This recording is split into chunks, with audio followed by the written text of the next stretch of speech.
The parliamentary elections in Greece are just a day away. Candidates from both the ruling and the opposition parties have made their final pitch to woo the voters.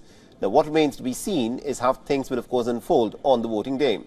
In a deeply divided political landscape amidst a new voting system, Greece's Prime Minister Kyriakos Mitsotakis held his final campaign rally in Athens on Friday.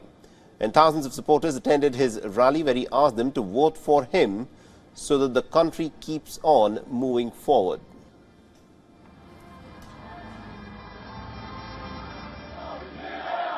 Το καθρέφτη τους ζήγησα τον εαυτό μου και τις ευθύνες μου. Μπορώ να σας κοιτάξω λοιπόν στα μάτια και ειλικρινά να σας πω ότι αν υπάρχουν δύο ορήματα που με εκφράζουν, αυτά είναι το νιώθω και το προσπαθώ. Όπως είχα καθήκον, έδωσα και την ψυχή μου στην ευθύνη που μου αναθέσατε να ηγηθώ της χώρας. Και αυτό θα συνεχίσω να κάνω. Mitsotakis is the leader of the New Democracy Party, which currently holds about 158 seats in the 300-seat parliament. He's seeking a second term as the premier and has promised to build what he calls a new Greece. He's also hoping to gain advantage from the relief measures which he had introduced in his present term. Mitsotakis has spent about 50 billion euros in terms of relief measures since 2020.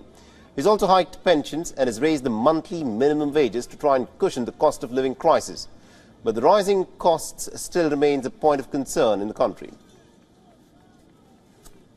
The opinion polls have also shown that his party is ahead of its main rival, the left-wing Syriza party. The party has argued that despite the cushioning measures introduced by the ruling party, large swathes of population still continues to struggle. Another major party, namely the Socialist PASOK, is in the frame. But the polls have also suggested that Sunday's election is likely to be inconclusive. And what this means is that parties will have to forge a coalition, and this is majorly because of the new electoral system, which has set a pretty high bar for securing a majority.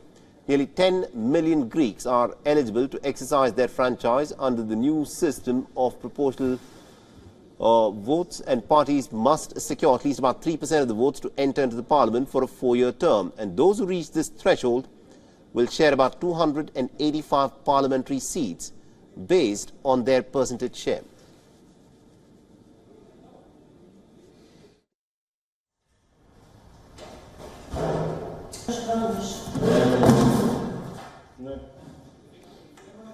Now, the prime ministerial candidates will require about 46% of the votes from the parliamentarians to secure a victory, and this, of course, is a steep uphill task to achieve. Given the number of parties who are contesting, the three major parties have already signalled that they would like to avoid forming a coalition altogether.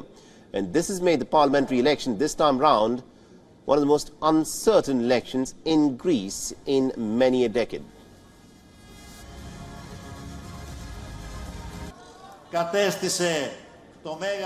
WION is now available in your country. Download the app now and get all the news on the move.